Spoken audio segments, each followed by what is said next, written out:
ঈদ এলেই চাহিদা বেড়ে যায় নতুন টাকার। নতুন নোট সংগ্রহ করতে গ্রাহকদের ভিড় এখন ব্যাংক কাউন্টারে।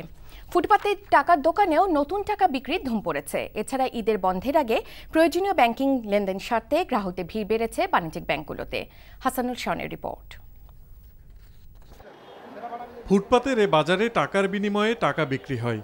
বিভিন্ন ব্যাংক ও মধ্যস্বত্বভোগীদের কাছ থেকে সংগ্রহ করে কিছুটা লাভে নতুন টাকা বিক্রি করেন এখানকার ব্যবসায়ীরা। ঈদের আগে নতুন টাকার চাহিদা বাড়ার সাথে সাথে ভিড় বাড়ছে রাজধানীর সব টাকার দোকানে।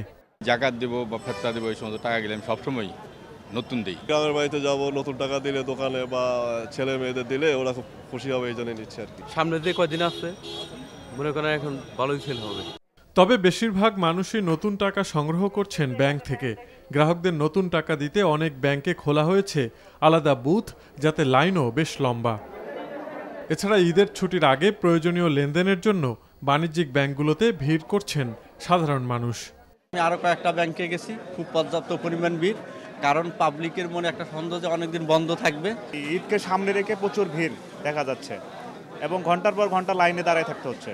বাংলাদেশ ব্যাংকের নির্দেশনা অনুযায়ী আগামী 2 থেকে 4 জুলাই পর্যন্ত শুধুমাত্র নগদ লেনদেনের জন্য বাণিজ্যিক ব্যাংকগুলোর বেশিরভাগ শাখাই খোলা থাকবে। এছাড়া কেন্দ্রীয় ব্যাংকের নির্দেশনা মেনে তৈরি পোশাক শিল্পের বেতন বোনাসের সুবিধার্থে 2 থেকে 4 জুলাই শিল্প এলাকার শাখাগুলো খোলা রাখবে বাণিজ্যিক ব্যাংকগুলো। একটা স্বাভাবিক প্রেশার থাকে, কিন্তু আমাদের যে প্রিকশন রয়েছে তাতে আমরা পর্যাপ্ত টাকা রেখেছি ব্যাংকে, কোনো অসুবিধা হবে না। 30 তারিখ পর্যন্ত নর্মাল তো টাকা যাচ্ছে। যারা শিল্পপতি আছেন, গার্মেন্টস সেক্টর বলেন, স্পিনিং সেক্টর বলেন, তারা হয়তো 3 তারিখ 2 তারিখ টাকা নেবে, সে টাকাও আমাদের কাছে বাই দিস টাইমে জমা হয়েছে।